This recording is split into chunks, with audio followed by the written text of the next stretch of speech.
things about doing a podcast is that I find that I have to actually really think about things about which I'm going to speak. That is the case for a subject that I started to tackle a couple days ago and really got thinking about just yesterday and today. That is the subject of inflation itself, the concept of inflation. But I want to talk today on the subject of why inflation on the Daily Summation from Kurt's Religion and Politics. I'm your host, I'm Kurt, and today is Monday, the 4th of April of 2022. Welcome to everyone who's here on Rumble, the podcast, YouTube, BitChute, CloudHub, my Facebook page. That's the Kurt's Religion and Politics page on Facebook. Kurt's Religion and Politics.locals.com. Mine's minds.com, primarily on the Kurt's Religion and Politics group there. Parler, Gab, Twitter, or wherever else you happen to be catching me today. The subject for today, as I've already said, is why inflation.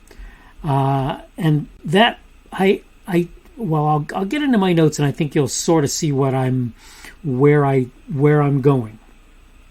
Probably one of the most important things I can do surrounding the conversation of why inflation is to ask another question. It should be obvious, but I want to put it out there anyway. The question is, what is inflation? Quite simply, inflation is an increase in the cost of goods and services. That's what inflation is. It's really that simple. So when you go to buy that loaf of bread, it's $2 today instead of the $1 it was yesterday. That's inflation. So when we discuss the subject in question, that is why inflation, we need to understand that reality before we begin. We need to consider that we're seeking the answer to the query, why are prices going up on goods and services? Or really, why do prices go up on goods and services? Because it all relates. It's all in there. Sometimes the answer can seem pretty simple. You can say something like, because the costs to the person producing things went up. In that case, we're talking about what amounts to a chain reaction. If a person makes computers and the microprocessors or some other component in that computer increase in price, it's exceptionally likely the computer manufacturer will increase costs to purchasers, to people buying his computers, his or her computers. That sort of increase, though, can be traced to multiple possible reasons. The point is, because it's a chain reaction, we want to get to where the inflation sort of began, the root cause of the inflation. It's fair to note that one simple one is the chip manufacturer wanted more money with no increase in cost on his or her inputs, that is, raw materials, labor, whatever it happens to be, and so up the price. That may be something to consider, but I'll wager it happens far less of the time than you might imagine. Why? Most of the time there's an AMD or Motorola or whoever to counterbalance Intel. So you've got Intel, right? And most people know about Intel, but there's also AMD, Advanced Micro Devices, and Motorola and others, right, who are making chips. So if somebody wanted to, they could switch chip manufacturers if the price of Intel chips got too high. That's what we're saying here. Put another way, competition where it exists, which is in most markets, keeps prices down rather than causing them to go up. So if that's not the thing that generally happens, what is? Well, as Dr. Thomas Sowell would certainly point out, most of the time it's scarcity. That can be caused by a few things. Other uses for resources is an example. Lower production is another, for various reasons. And higher demand are, in fact, among the various reasons that you might find to explain scarcity. There are other potential increases in cost, like taxation, for example, that will also increase prices. One more thing to say in my notes, then we'll move into discussion. Inflation is almost invariably a cascading effect. It generally makes its way through all of the market. It depends on how big a segment it affects in the first place and how important that segment is, but it generally makes its way through the market as a whole. I'll try to explain why as we talk about things in a little more depth. A final thought I was done, but I wasn't. We also need to discuss how wages affect inflation. Things are so packed, I might have to do another piece on this at a later time. But let me go ahead and move on with a couple of discussions. First of all, when the price of bread increases, it by itself may not be enough to drive wages up because people can't afford to buy bread. When the price of food, however, increases, which may be somewhat a result of the increase in the price of wheat or the price of bread or whatever, then what's going to happen is people are going to seek to make more money in order to be able to buy what they used to be able to buy. So they want to be able to make as much money as is necessary to maintain their standard of living and existence. Okay, so that's important. That's what I was talking about in my notes when I discussed the idea of why it tends to make its way through the market. Okay. So the next thing that I wanted to talk about was wages. Here's the problem. When people increase wages, they think what they're doing is driving up wages and making it so that people can buy things more readily on the wage that they're making. And in the short term, that's correct.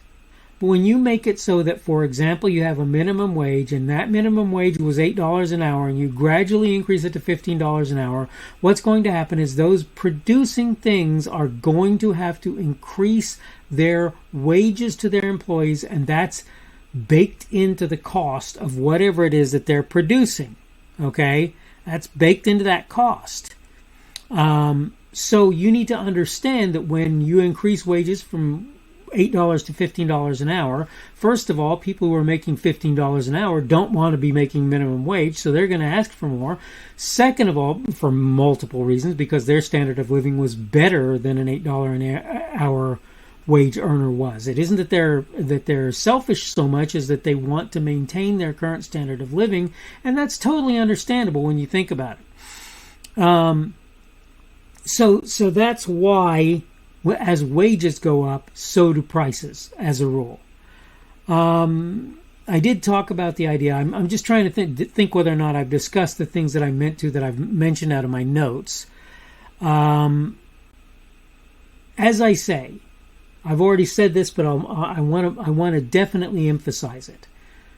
When the price for one thing goes up, particularly if the thing is a very common purchase for people, the prices for everything are going to go up as a result, as a normal thing. Maybe just a little bit, maybe a lot. Okay?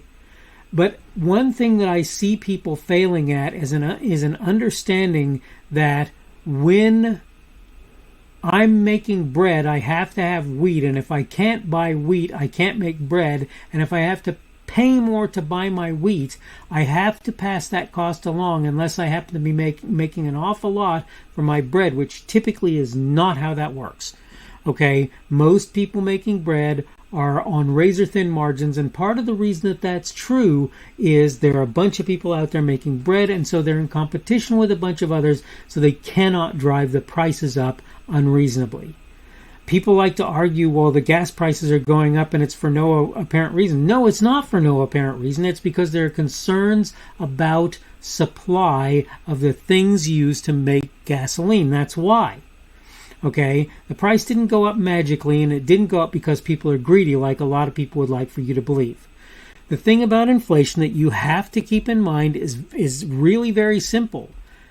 Either the cost of labor or the cost of input goods or input materials goes up as a rule, or taxation occurs or something like that.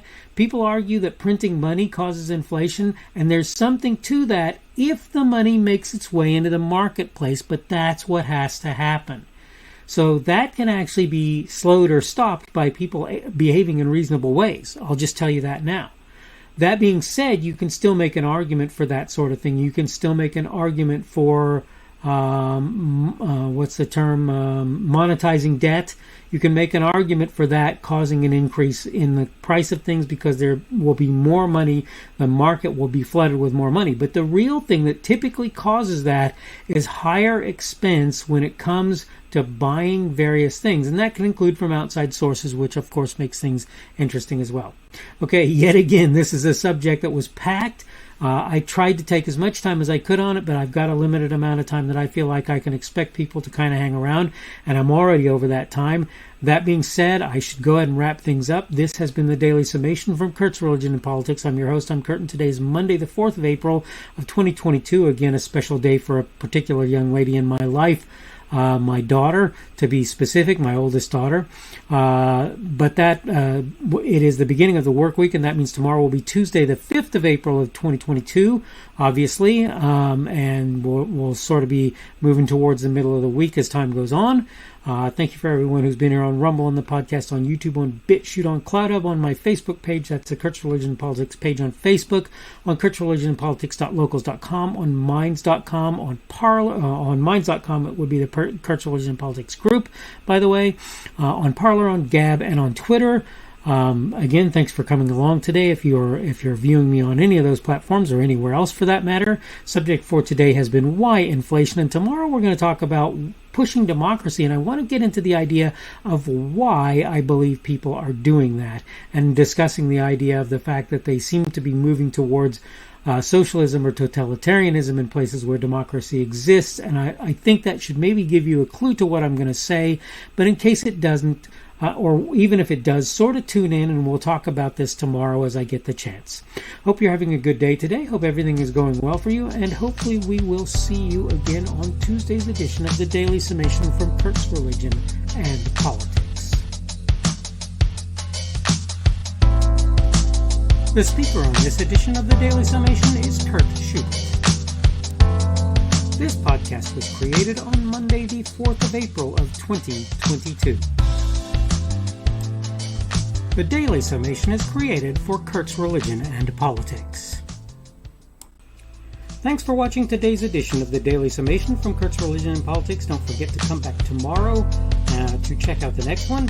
Remember, on various platforms, primarily Rumble, YouTube, BitChute, and CloudHub, and the audio podcast, you can subscribe to my content. For the audio podcast, you probably want to use Apple, Google, or Spotify. Apple Podcasts, Google Podcasts, or Spotify. In order to find me on those platforms, you can go to the Kurt's Religion and Politics channels on Rumble, YouTube, BitChute, and CloudHub. You can also get to my content on Facebook by finding the Kurt's Religion and Politics page there.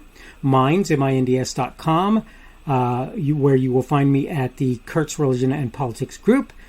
And Kurt's Religion and Politics.locals.com as well. You can look there. I post my daily video on various social media sites, really only about 3, Parler, Gab, and Twitter at present. I am at KP Schubert on each of them, and you can find me under them, and you can find the videos under me. You should be able to find my podcasts on Google and Apple Podcasts and Spotify. It's also on podcasts.kpschubert.com. That's podcasts with an S. .kpschubert.com. If you're looking for me on various of the podcast sites, you probably want to search Kurt's Religion and Politics, not the Daily Summation. Keep in mind you can subscribe to my content on various places that I put it. All constructive feedback is welcome. You can like, dislike, add a rumble, or give whatever feedback is available on any of the platforms that you can do such things. You can also add a comment on what I put there. Unless you're advertising or doing something that I believe will harm others, I'll leave your comments out there even if I don't agree with or understand them. I will try to let you know I've seen them when possible and may reply if I feel it's reasonable, appropriate, and possible, of course. Thanks again for viewing this edition of the Daily Summation from Kurt's Religion and Politics. Don't forget to come back again for tomorrow's as well.